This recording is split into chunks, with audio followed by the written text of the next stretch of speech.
Okay, hello? Hello? I think this is okay now. Warning? What? Why is there a warning? The stream is, oh my god. I'm not, bitrate is 2647, which is low. Okay, bitrate. Hold on.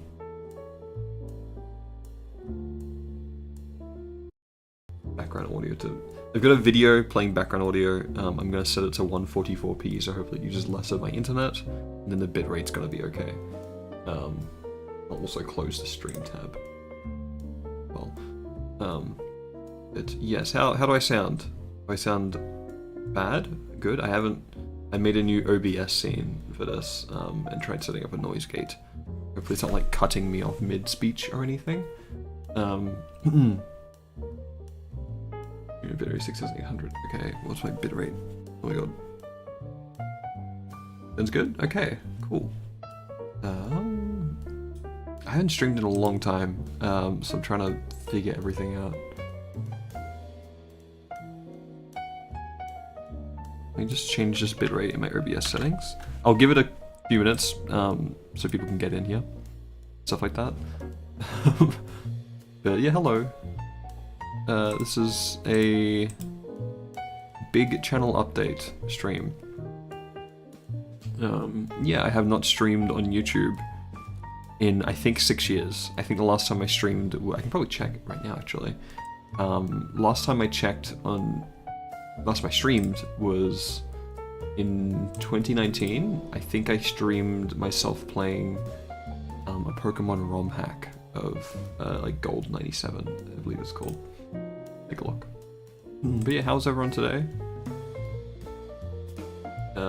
Oh, last time I streamed, oh no, it's 2020. Okay, 5 years ago. August 9th. Okay. Okay. But yeah, it's been a long time, so I had figuring it out. But yeah, how is everyone today? I'll give things just a little bit more time. I have a video to show you all about the announcement. Which I made. Like, it's just a small video. I'll upload for whoever can't watch this whole stream in its entirety or misses it because of time zones or just doesn't know about it. I'll keep it archived on the channel here, but I'll also edit it down with this video I'm going to show to be like a regular video to put on the channel, probably later in the week. So yeah, it'll be okay. And yeah, so okay. This is like, oh my god. What is this? Jeez, I'm looking at the stream like dashboard on YouTube. I don't know what this is. Analytics and current viewers. Okay, whatever. So yeah, let me know if this background music's too loud. It's just some jazz playing. But yeah. So it's Tuesday morning here in Australia. Looking at my clock. For people in US, it is 6 p.m. on East Coast and 3:30 on West Coast. And between that, what, 5:30 on Central and 4:30 Mountain Time, I think. If in Europe, I have no idea. I don't know Europe time zones off the top of my head, unfortunately. But I think UK is like 10 hours behind, so be what, like 10 p.m. of Monday. So yeah, if you're in Europe, keep it coming, but very late for you. But yeah, okay. Been live for about 5 minutes, so I think we'll get this video started. I won't delay or hold off any longer. I just also want to give a quick shout out, in case anyone hasn't seen it yet, to my Norska video. Put that out last week. It's the biggest video I've ever made in this channel. It's a 40-minute long like documentary. I'm giving a tour of the world of Norska, talking about the animation behind it, and I'm very proud of it. So I want to push it as best as I can for people. All right, let me mute this, and I will mute myself as we put on this video. It's about 7 minutes long, so enjoy. And then I'll come back and talk to you guys afterwards. So, yeah. Oh, Aiden Robbie, hello. Thank you. I'm sure you've got busy things to do. But yes, I'll put this video on for you guys now. We'll watch along, but I won't speak. Okay, here we go. If you've seen literally any of my videos, then you would know that I love to talk about things that inspire me, and there is a common factor between all of those things being Japan. Even my channel's name, Cameronhanashi, has a Japanese word in it. So Japan, Japanese language, Japanese art, and Japanese culture and media is a big part of this channel. Going forward with videos I'll be making in the future, of course I'm going to continue this. However, I'll be taking the next step relating to it all. That's right, I am moving to Japan. I mean, come on, you had to have seen this coming eventually, right? It was bound to happen. But in all seriousness, yes, as of this video, I will be moving to Japan in just under 2 months. It's going to be a very big undertaking, and it will also be the most difficult thing I've ever done. However, it is simultaneously also the most exciting thing I've ever done, and I want to bring you all along on the journey with me. So let's get into a few different questions about it. Why Japan, and why now? Well, I think the why Japan part is pretty self-explanatory. Just look at any of my videos. Japan has played a very important part in my life. I've been studying the language for the majority of it, been traveling there many times, and it's just my favorite place in the world. I've been visiting Japan since right when I turned 13. It was the first time I was properly exposed to a different culture, and it really blew me away. How clean everything was, how polite people were. It was my first time taking public transport and seeing how efficient it all could be. And the sheer density of it all. I'd never experienced anything like it, and it really impacted me. That initial trip in 2014 quite literally changed my life. It's what got me excited to actually learn Japanese and pursue it in high school, which in turn led to me discovering things like anime and more of Japanese culture, which led to me studying animation, and led to now where I make videos about all of this. However, I didn't always want to live in Japan. After all, I knew about the darker sides of Japan of its work culture, indifference to foreigners, and big barriers with properly assimilating. So during my time in university, I was actually pretty dedicated to living and building my career in Australia through the animation industry. However, that didn't really work out like I had hoped.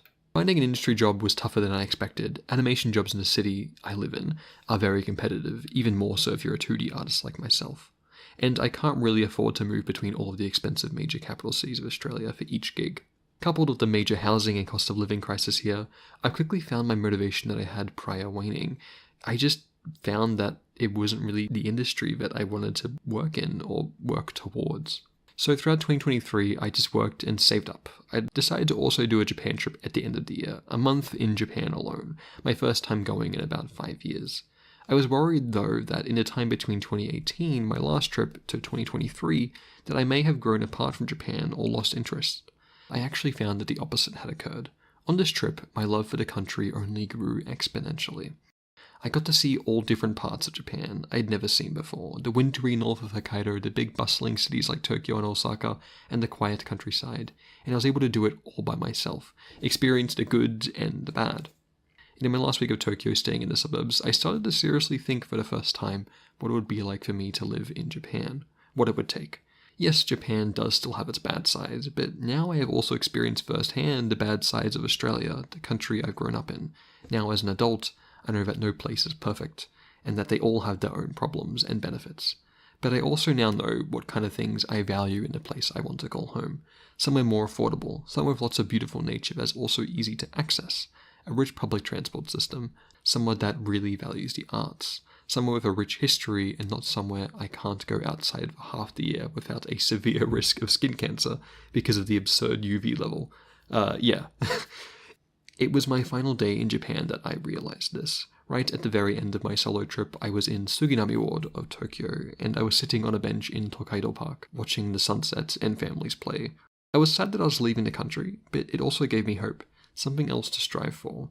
After finishing my degree, I felt so aimless and directionless in life, but sitting there and just seeing people live their life normally really hit me. It broke the image I had of Japan simply being a holiday destination, but somewhere that people live in, struggle in, work in, and build their lives in. And it became something that I wanted to take part in. I took a picture of that sunset from where I was sitting as a reminder to myself that this was what I wanted to work towards.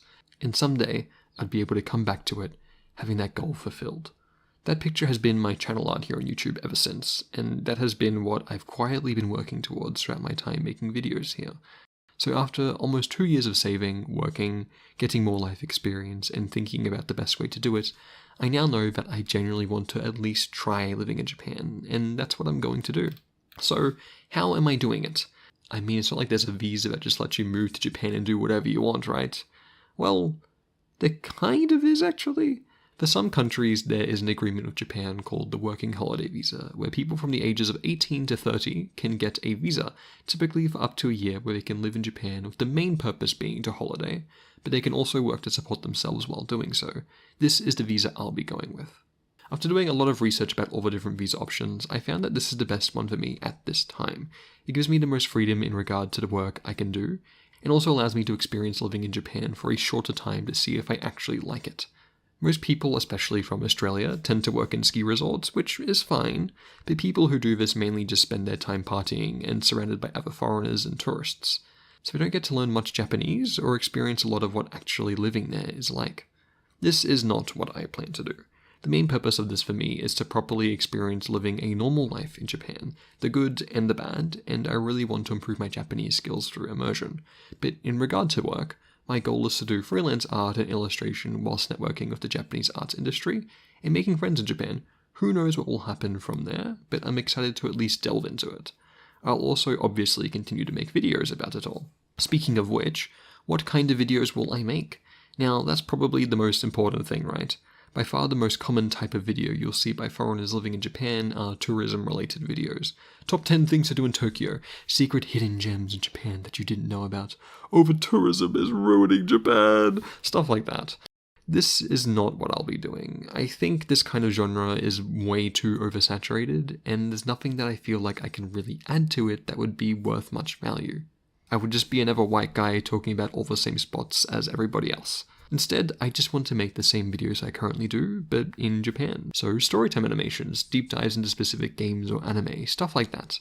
But I'd love to up the quality on them, like maybe going to specific places that inspired these stories within Japan, or even interviewing people and creators on certain topics.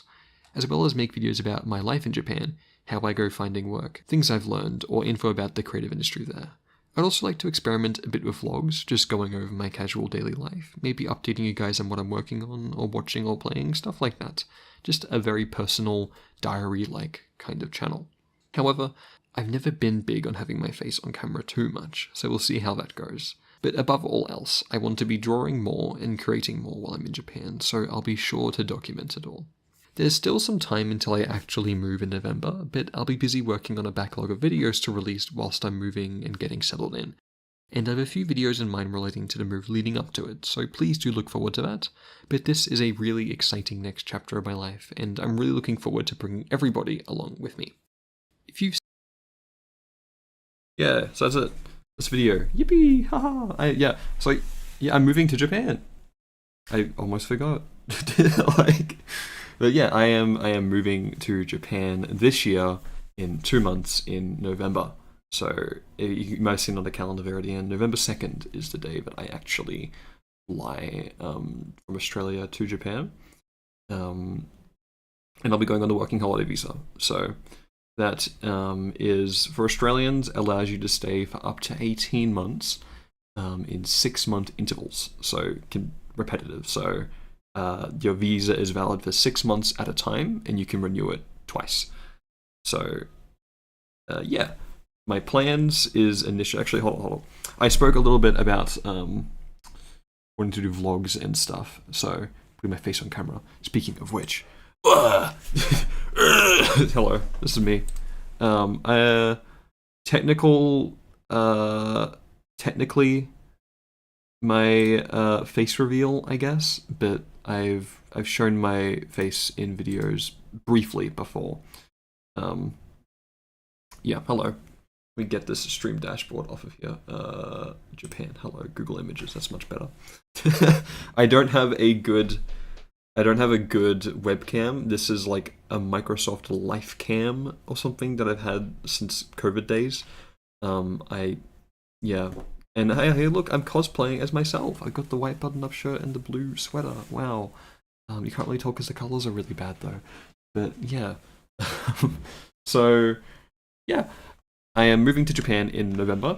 And I do want to make more live action vlog style videos. Maybe. I'm not sure what style I want to do it in. So one of my favorite YouTube creators is Robbie Huang from Adventure Archives. Big shout out to them. If you haven't heard of them or seen them before, let me just background music back on. I'll go with that. But yeah, they make hiking videos and Robbie makes vlogs. I love his just casual slice of life vlog videos. But I might also try experimenting with ones that don't really have my face and talking in it much, but are more just like filming things and then putting like text on screen in Japanese and English, so people can see that. And we're in a Cameronhanashi cosplay. That's right. Yeah. I'm prepared for this. I'm dressed up nice and everything, but yeah. So moving November 2nd, I've got a backlog of videos I'm working on. What were in terms of the content you produced in the new move? Yeah, I'm excited. I'm gonna still make. So with my backlog, I've got things planned until the end of my first month in Japan. So I'll be filming things obviously in that first month, but they won't be releasing till probably the next month, aside from maybe like a short or something. But yeah, so I want to make more storytime things, some vlogs, and I really want to make more animation related videos, kind of not really video essays, but similar to the Nausicaa one, where it's just like talking about them, or making, or if I do vlogs, I'll be like, oh, here's like a collection haul, or whatever, or like just looking at a book off store, or oh, this newest game came out, let's talk about that a bit, or whatever equipment I've got, talking about jobs I might have, that kind of thing. Because as of the end of this month, I'll be unemployed, but I'll be looking for a job in Japan, obviously, part-time work to start with the working holiday visa. But my main goal with it is to do freelance work. I want to do illustration and graphic design stuff. So I've got a website made, a little portfolio website. It's still a work in progress, partially. I need to get like a proper URL for it. But yeah, this is just like a portfolio site with some illustration stuff on here. And like just wrote the YouTube channel, some like graphic design stuff I did. That, yeah, animation. I need to make a new animation demo reel. And yeah, but yeah, I also want to probably stream more, but we'll see how that all goes. Accommodation wise, I will be staying in a share house because the way the working holiday visa works and the way renting works in Japan is your typical lease is 2 years, and obviously renting in Japan as a foreigner can be hard because of visas and just because people in Japan are like afraid to rent to foreigners a bit because they're like, oh, they won't know like how to sort their garbage, or they won't know etiquette or how to be quiet, or they're gonna damage the apartment, whatever. It's just like kind of ignorance. But yeah, so I technically could try and find a regular apartment during that time, but because my visa is only valid 6 months at a time, losing my voice here, it would be very, very difficult, and I'd have to get a very expensive apartment.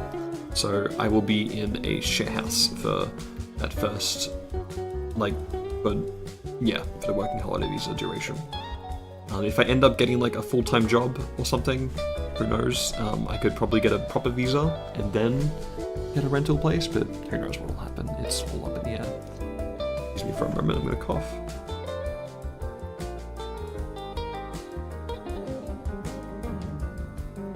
It is morning, so I've got the coffee voice, but yeah. I'll also answer any questions people might have, so if you have them, ask away, relating to Japan, or moving, or content, or whatever, or just in general. Because I've done a lot of research on moving to Japan and working holiday visa stuff.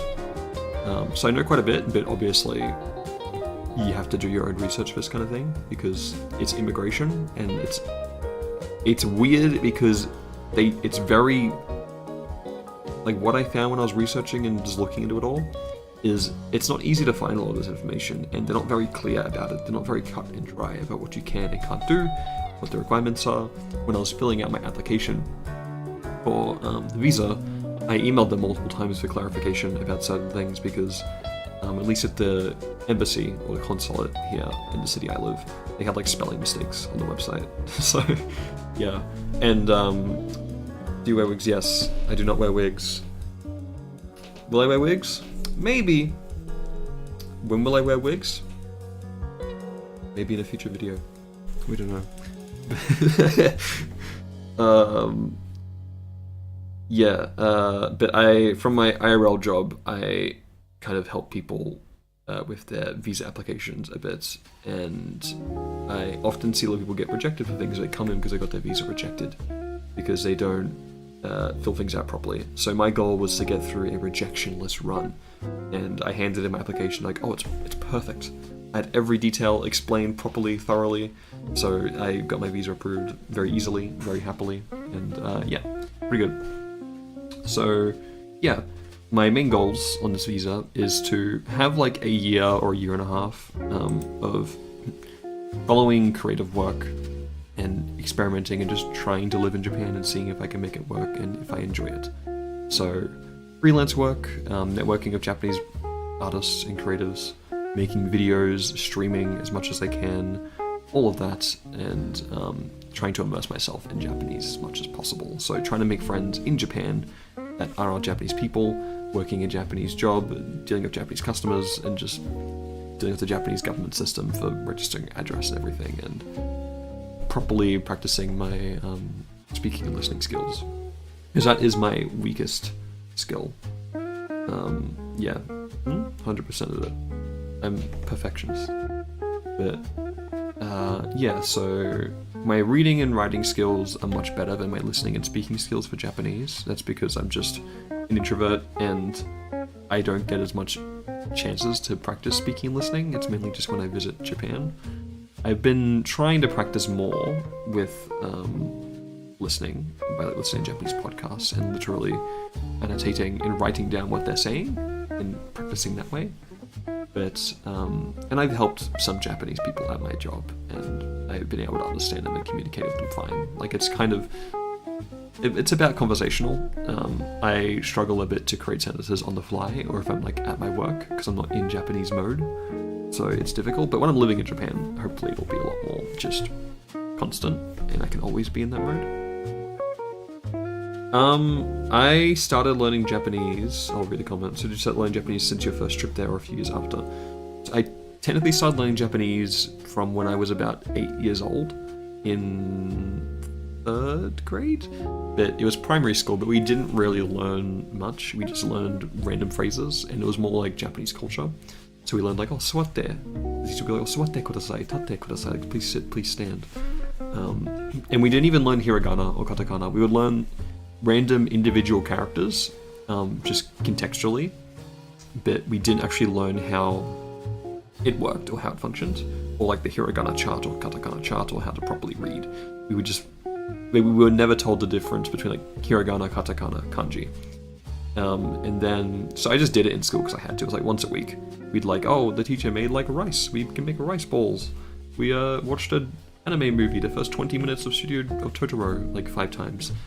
Or we'd learn like, oh, we watched Begin Japanology on YouTube, if anyone remembers that.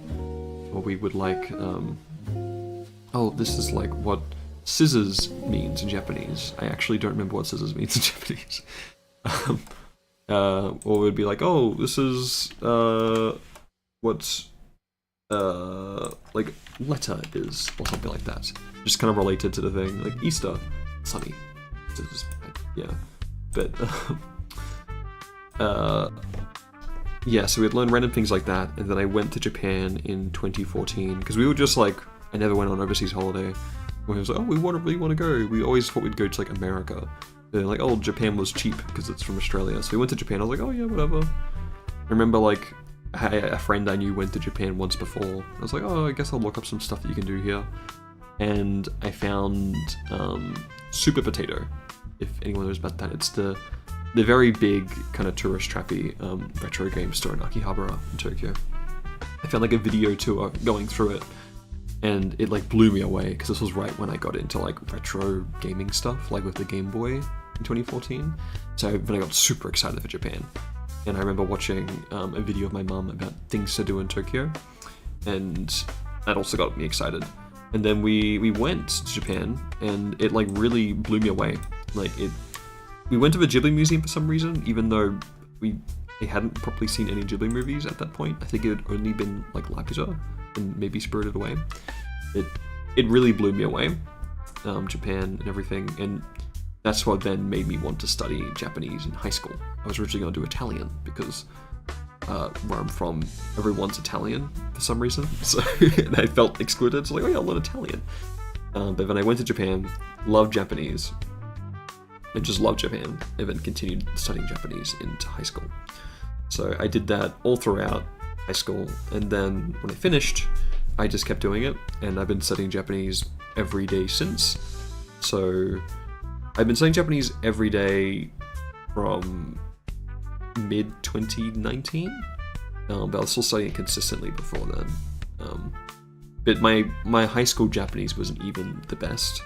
Like, it was the Australian curriculum in like kind of regional Australia, so there wasn't like, it wasn't the best, and there's not a lot of native speakers there, and for a lot of my high school career we just didn't have a teacher. So yeah,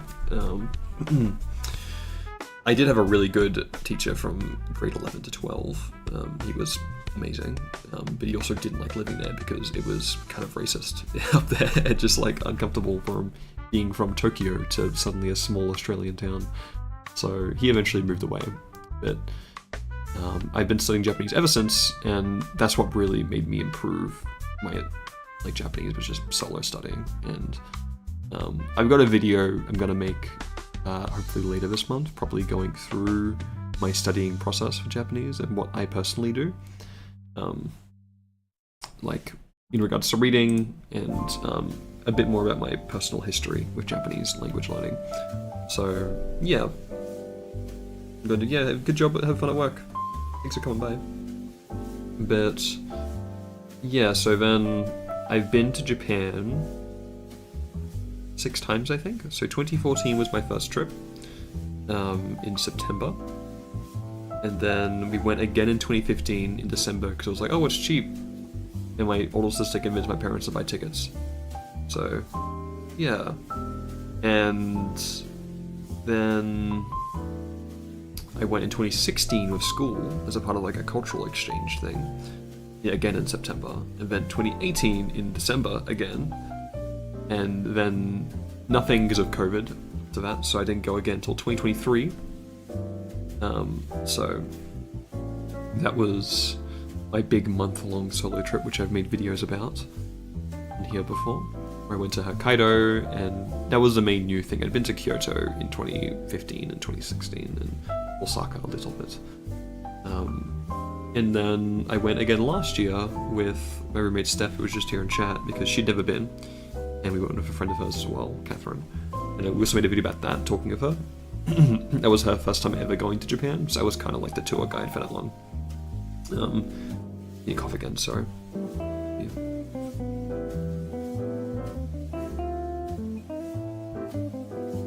My throat is so phlegmy. Bad. But what was I saying? Yeah, so I knew at the end of 2023 that I kind of wanted to move to Japan. And so that last 2024 trip just kind of reaffirmed it for me. I was like, oh, I was kind of sick of being a tourist at that point, just doing the same touristy things, being stuck in like hostels, seeing things that I wanted to get, like homeware things, but I couldn't because I'm not living there. So I'm looking forward to what the experience will be like and how different it will be when I'm actually living in Japan. I'm trying to learn as I want to take a trip there someday. Been on and off I think for a year, but it's a lot of fun. Yeah, it is fun. Japanese is a difficult language, but I'm lucky that I also find it really enjoyable. Where's going my voice? Oh my god, hold on. I'm gonna get some water.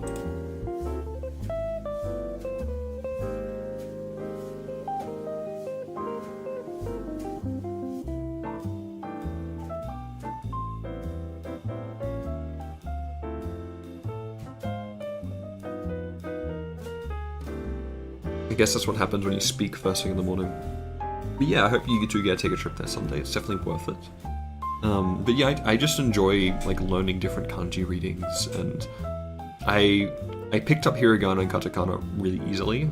When you're younger learning a language, it's a lot easier because your brain's adaptable and picks it up. So I think I learned hiragana in like a day. I just like sat down and just wrote out the hiragana chart until I had it memorized. And that was in 2014, right when I got back from Japan. I was like, I want to learn Japanese proper. I did that. So yeah, I've been able to read hiragana and katakana for over a decade. And I can just read them like second nature, like English, very easily. And yeah, like I just love studying Japanese. I love how it sounds like in music. It's very percussion-y, and it's got this smooth rhythm to it. And I love just uncovering more of the language. As you learn more, you're like, oh, I can actually understand this now. Like, oh, I hear this word that I just learned a lot more now because I actually recognize it. And it's kind of like you're just clearing the fog and unlocking more of the language. It's really magical. And it's super rewarding when you're actually in Japan and being able to read signs or speak to people. Or when I can help like a customer here in Australia and I get to see their face when I just start suddenly speaking in Japanese to them. And they're like, they'll be like so surprised. And it's really fun. And then if I'm able to help them, then they're very thankful. And like, because they're not expecting someone in Australia to speak Japanese and help them with their really specific niche problem. But learning any language though is rewarding. Any Japanese music artists I recommend? Oh, 100%. So, my number one favorite singer ever. I got into music thanks to Japanese study because I didn't care about music beforehand. I only got into music in 2022. But obviously, my number one favorite singer is Ado, Japanese pop star. She's an utaite, which is like someone who does covers of Vocaloid songs, but she became like an actual, just genuine big, like J-pop singer. I discovered her because I got into J-pop at the same time as I got into One Piece, because she did the music for One Piece Film Red. But just all of her songs are bangers. Her voice is so unique and really stands out. And she's like similar age to me. She's like a year younger than me, so I'd always feel like that personal pride in like my generation when I listen to her. It's kind of relatable. But yeah, Ado is definitely my favorite singer. But I also like Natori. Vondi is very good as well. In regards to, I like Yorushika, like pretty typical. My Japanese music taste is pretty basic. Like Yawasabi is pretty good. Zutomeo, like just your typical really popular viral ones. But in regards to like like vocal music, my favorite Japanese jazz band is Jabaloop. I think they're pretty niche, but I've heard them in Japan at like a hostel before. I don't think they make new songs anymore, but they still get together and do some live performances. They did one in Nagoya like a month or two ago. But they're very good, and like T Square Union as well, but they're a very famous Japanese jazz band. Then you've got like Yuji Ono, who did like the Lupin the Third soundtrack, I love a lot. Joe Hisaishi, obviously, from Studio Ghibli. Stuff like that. But I like a lot of Japanese artists and music. But a lot of the ones I listen to are also very hard to kind of understand because they speak very quickly, like Ado. But I've been trying to practice by listening to her when she hosted All Night Nippon, which is a radio show in Japan. She hosted it for like a year. So I've been listening to that to kind of practice my listening skills. So yeah, but I'll break down the timeline a little bit for this move. So it's September 9th at the moment. I live in Brisbane, Australia, but I'm originally from North Queensland. If you look at someone, I'm really familiar with the anime soundtrack world. Yeah. And Puffy. I actually don't know Puffy. Maybe I'll look into them. Thank you for the recommendation. But yes, I live in Brisbane, but I'm from up north, so I will be leaving Brisbane on the 15th of October. So I'll be working on a video backlog in that time, and I'll be spending like 2.5 weeks up north visiting family and everything before I move, seeing some old like high school friends and stuff like that. and I will have my PC for that time, but I don't know how productive I'll be because of like I'm not in my own space anymore, and I'll be doing a lot of things, packing stuff up, going through old things, getting rid of some stuff like that.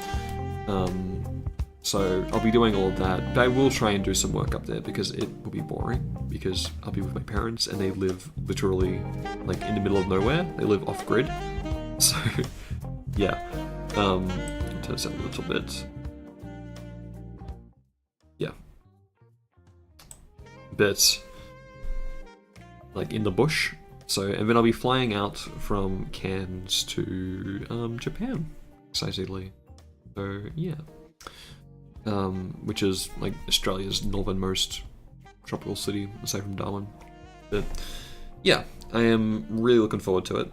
I've got a lot of work to do though. I've got to get rid of all of this stuff here from my room before October 15th. And in my house, we'll be having a renovation going on in our bathroom. So I'll be demoing the bathroom, building a new one. So yeah, that's going to be noisy. So I'm going to try and batch record a bunch of videos beforehand. That happens like the 25th of September. So got a few weeks to record everything. But yeah, it'll be busy. And like I said, it'll be the most difficult thing I've ever done, but also the most exciting. And during my first week in Japan, I've got an Airbnb booked just to get me settled in. And with the working holiday visa, you have to register an address within the first 2 weeks of arriving. So I'll be spending that first week looking for a share house. I'll be looking beforehand, obviously, same for jobs, but there's not a lot of share houses available beforehand. Like if I look with the date being now, there'll be hundreds available. But if I set it for 2 months in advance, there's only a few, because they go pretty fast, I guess. And all the jobs you need a Japanese address to apply for, which I don't have yet. So that's a bit frustrating. But that means I can just do inspections and stuff when I get there, which is better, honestly. But it's just stressful because I can't get it sorted and organized before I get there, really. So yeah, it's all very exciting, but that's why I'm doing this video, because I want to bring everyone along with me in the videos. My content will probably evolve a bit, like maybe it'll go more vlog style. Who knows what I'll enjoy making most, or what resonates with people here on YouTube most. Like maybe it'll be more vlog style stuff, but I really don't want to make tourism videos, because when I watch tourism videos, it kind of just annoys me. I want to be living in Japan, and I want to normalize living in Japan for both people abroad and for people that also live in Japan. Like, I don't want to be like, oh, I'm a foreigner, I'm here temporarily, haha, like, I'm a tourist. Even though I will be on the working holiday visa, I want to try and normalize just like, oh yeah, foreigners can live in Japan and not do a tourism related job and just live a normal life. And that's kind of what I want to do.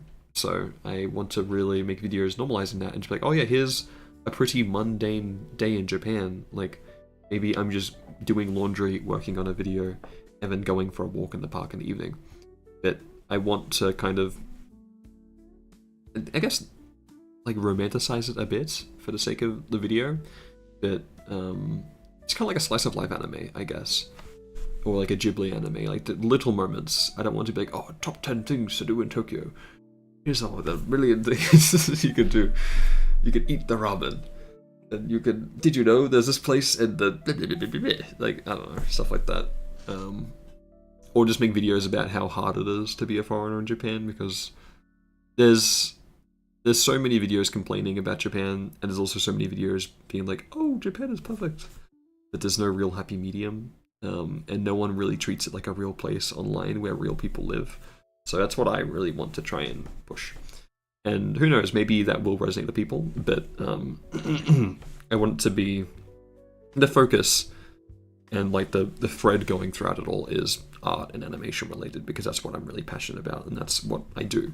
So yeah. I'd love to maybe like collaborate with other creators in Japan, or like like I mentioned in the video, it'd be so good to go to actual places in Japan that inspired some like Ghibli films or like anime or games, stuff like that. Like one of my favorite things last year was going to areas that I hadn't been to in Tokyo that were like based on Persona 5. Like Yongenjaya, I walked to Sangenjaya, which is the inspiration behind it. And like there's so many places I want to go to in Tokyo just within the first month alone. I love just walking around just the streets of Japan, and like walking is my hobby, so Japan is perfect for that. I want to go to like I'll pull up a map. Hold on, because it's I can visualize the things here. So this like Tokyo obviously has so many things inspired by it. There's a really cool website that has like pinned like geotags on where like literal shots from animes are. They like have the anime screenshot and like, oh, here it is. Like this is where it's from. Tokyo, you've got a lot of Tokyo Stray Dogs, I think it is. But there's like every anime here. But Western Tokyo, this area here, is where a lot of anime take place because this is where all the animation studios are, and they make like productions based on areas you know. It's like Nerima Ward, that's where Ranma Half takes place. And I'm pretty sure Nishijo is like based on Saitama, I think, which is up here. Can't quite remember. But you've got Mitaka here, Kichijoji. This is where the Ghibli Museum is. And then just down the road in Koganai, I believe it's this one, Higashi Koganai. This is where Studio Ghibli is itself. Not Ghibli Museum. Don't go there. It's just the actual offices. They don't welcome tourists. But yeah, that's where the main studio is. So it's all kind of that's where the people live. Like Whisper of the Heart, that takes place in Tama, which is just in here. Cat Returns takes place in Inagi, which is just over here. And then like up here around Sayama Lakes in Tokorozawa, you've got the Totoro State Forests, which is something that like Hayao Miyazaki set up for reforestation to kind of preserve Japan's wilderness before it got really urbanized during the Meiji era. But this is where like My Neighbor Totoro takes place, this area here. Like there's so many little places you can go to, and there's you can find a thread or a connection to anime or a game or just art everywhere in Japan, and that's something that is so cool to me. Like, and just the Kanto area in general is the Kanto region from Pokemon, and I'm a massive Pokemon fan, so it's super cool. Like Machida is the hometown of Satoshi Tajiri, who's the creator of Pokemon. So if you go to Serigaya Park here, they've got manhole covers all over Japan with Pokemon on them, and they kind of tie into different areas that fit with the Pokemon. But Serigaya Park has all the Kanto starters and Pikachu because that's where like Pokemon started. And I believe this is where Game Freak's first office was as well. So there's just so many things you can find in Japan if you know where to look.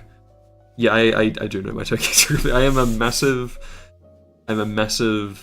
Japanese geography nerd.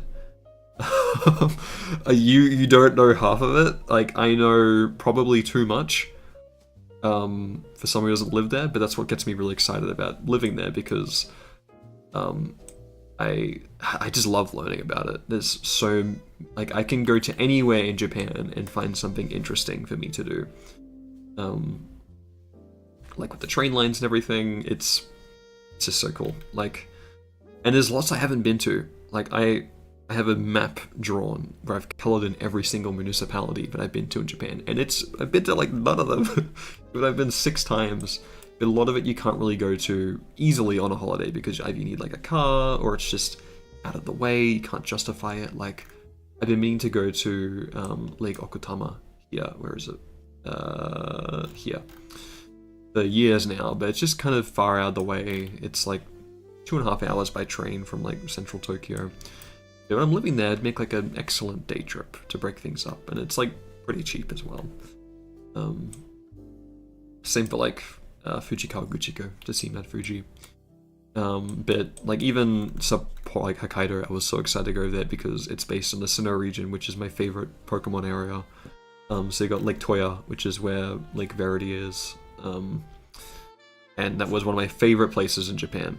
It was just amazing, very beautiful, and it's you go to these places because you have a connection through weeby stuff like anime or games, but then you find just like the beauty of the nature there, or the people there, or the culture there, the history, the food, whatever. It's all just very exciting, and that's what I really want to showcase through videos. Like, I just did my deep dive into Nausicaa. I do kind of have my next Ghibli video in mind, but I don't quite know how I want to tackle it yet. Like, if it's gonna be like a video essay, more of a documentary kind of thing. But I want to record some things for it next month because it's for the film Ocean Waves, which is kind of underwatched in the Ghibli library. But it's not the best movie, but I do really like it still. And a lot of it kind of is relatable to me specifically because it ties into a lot of depopulation, young people moving away from rural Japan into the cities, and just kind of finding yourself. And it ties in a lot to me because I moved away from my regional town and moving to Japan, obviously. What prefecture do you want to go to the most that you haven't gone to before? Oh, it's hard to say because I've been to Tokyo, Kanagawa, like briefly. I've only been to Hakone and Kanagawa. I've been to Tochigi because I went to Nikko, which is up here. And I've been to Hokkaido, and then Osaka, Kyoto, Nara, Shiga for Lake Biwa, Hyogo. I went for a day trip to Kobe, and I've been to Hiroshima. I've never been to southern Japan, like Shikoku and Kyushu. That's definitely on my to-go list. But I don't really know a ton to do there. Like, Kumamoto has got all the One Piece statues, because that's where Eiichiro Oda's from. I don't know if any of those are like my #1 prefecture to go to. Maybe Kagoshima, because I've been to the northernmost Shinkansen train station. The Kagoshima has a southernmost train station. That'd be kind of cool. I think prefecture-wise, it might be. It's really hard. It might be Shizuoka because I really want to go to the Izu Peninsula here. But I've trained through there on like the Shinkansen. Then Yamanashi is also pretty high up because Mount Fuji. Then so is Nagano because it's got all the Japanese Alps and like amazing views. It's very hard to say. There's something in every prefecture that I can find interest in. But in general, area I want to go to most is Shikoku and Kyushu, southern Japan. I guess. Yeah. It's hard. Maybe like Fukuoka is the last of like the big cities I haven't properly been to. Same with Sendai. Yeah, it's hard. I will say Shizuoka because I really want to go to the Izu Peninsula. And I think maybe January is when I'll try and go there if I can. We'll see how busy I am and if I can afford it. But yeah, there's just something everywhere. Every prefecture has something for me that I'm interested in. But I will, accommodation-wise, I'll be aiming to stay somewhere around Western Tokyo. We'll see what I can get price-wise and availability-wise. Like it might be in like Kawasaki or Yokohama if that's more like better for me. But there is some exciting things happening early on. Like I think the next weekend after I move will be Tokyo Design Festa, which I made a video on last year, just going through the things I got. You can't actually record inside of it. There's no commercial filming allowed unless you have a special pass for it, like a price badge. But I'd love to make a video on that, of course. Yeah, I would love to visit every prefecture someday. I've been to 4, 5, 6, 7, 8, 9, 10, 11. I've been to 12 prefectures. No, 13 prefectures. Like, of actually getting out of the train station, walking around. I've been through a lot more on the train. But yeah, it's all exciting stuff, but there's still a lot of work to do. there'll still be videos coming out until then, and I'll make videos about like packing for the move, how I've prepared for the move. So yeah, next video will be about my Japanese personal study like process. I've got a content calendar planned out. But yeah, it'll be Japanese focus and just personal stuff for the next couple of months. And then nothing really anime or game related until a bit later, I think, for now. Because they take a lot of editing and a lot of original drawings because of like copyright, but void and stuff like that. So they take longer to make. But if people like my storytime stuff or just personal live action things, then yeah, that's something I will definitely be excited to make videos on. And if people want to see it, then yeah. But yeah, if there's any other questions, otherwise, I think we're wrapping up pretty soon. This is meant to be a pretty short stream, just announcing it. So yeah, there's yeah, lots to do in Japan. And that's why every YouTuber makes videos about it, because it's a content goldmine. You can make videos based on anywhere, like, that Japan is so popular now, especially online. But even compared to, like, when I went a decade ago, it's very noticeable the change in, like, tourism. I was looking at home videos from when I went in 2014, and we were, like, the only white people at Shibuya crossing, which is crazy because now you go and it's just like so many tourists, and it's really changed a lot in the past decade. And it's an interesting perspective from someone who has been growing up kind of going to Japan throughout my teen years and has seen it changed. But my love for the country's only grown deeper. So yeah, but yeah, thank you for coming, everyone who did, and commenting. As I mentioned, I will try and keep this stream up as archived here, but I will also edit it down and upload the video that I included in here. I'll change a few things in it because I noticed some things need to change, like I didn't put any background music in it. And I'll upload that probably this coming weekend or early next week. So yeah, but until then, thank you all for coming. I'm looking forward to this next exciting step in my life and the channel. So yeah, who knows, I don't know.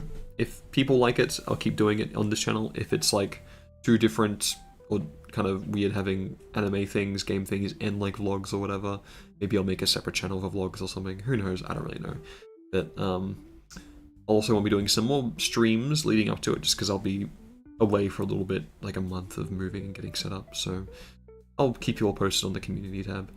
But yeah, thank you for coming, and we'll see you in another video pretty soon. Yeah, bye-bye.